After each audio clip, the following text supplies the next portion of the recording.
Here's my audience. Alright.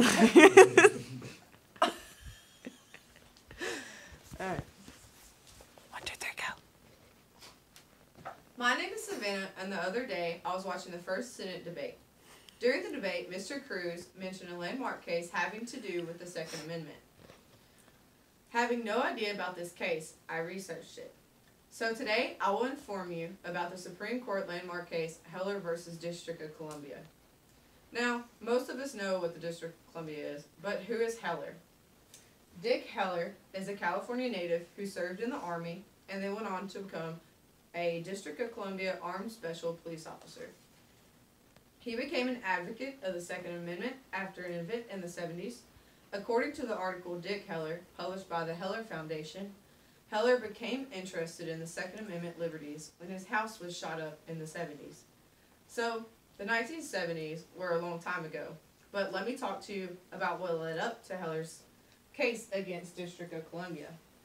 It all started with a law in the District of Columbia called the Firearms Control Regulation Act of 1975. According to an article published in 1981, this law prohibited the purchase, the sale, the transfer, and with one exception, possession of handguns by the District of Columbia residents other than law enforcement officers and members of the military. The law does not stop there. It even goes so far to say that lawfully owned handguns must either be disassembled or have a lock on it in the home. According to an article posted, it was meant to reduce gun crimes and monitor the trafficking of firearms. Not only that, but to protect citizens by keeping a tight control on the availability of guns. The article, D.C. Firearms Control Regulation Act of 1975, toughest handgun control law in the U.S., or is it, goes on to describe how this law lowered crime rate, but the studies used to show that were insufficient researches. Therefore, they were not reliable sources. Now, let's take a look at the Second Amendment.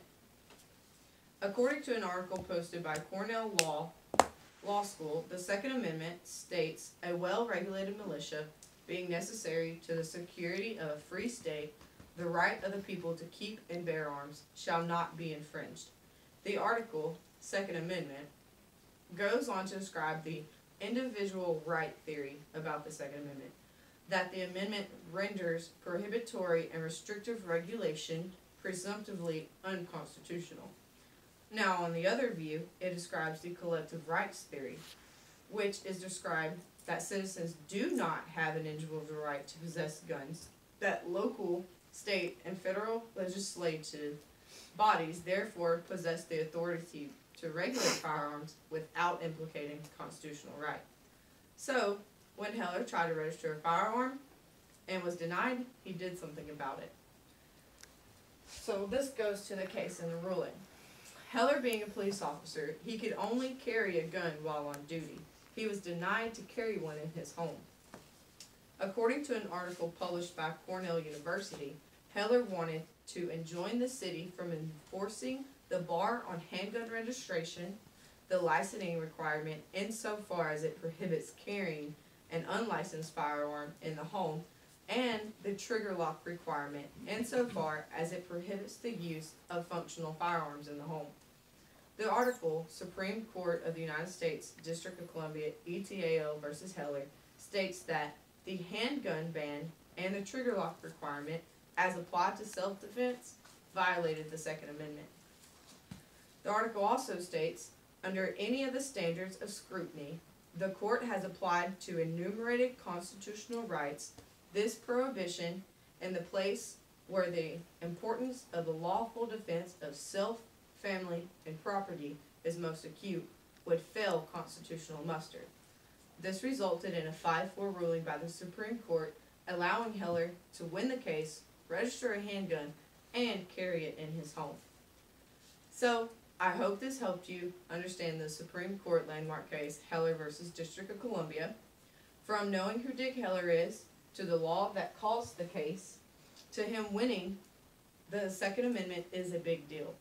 Now, I know what this case is about, and how it could affect many people just like Dick Heller. Thank you.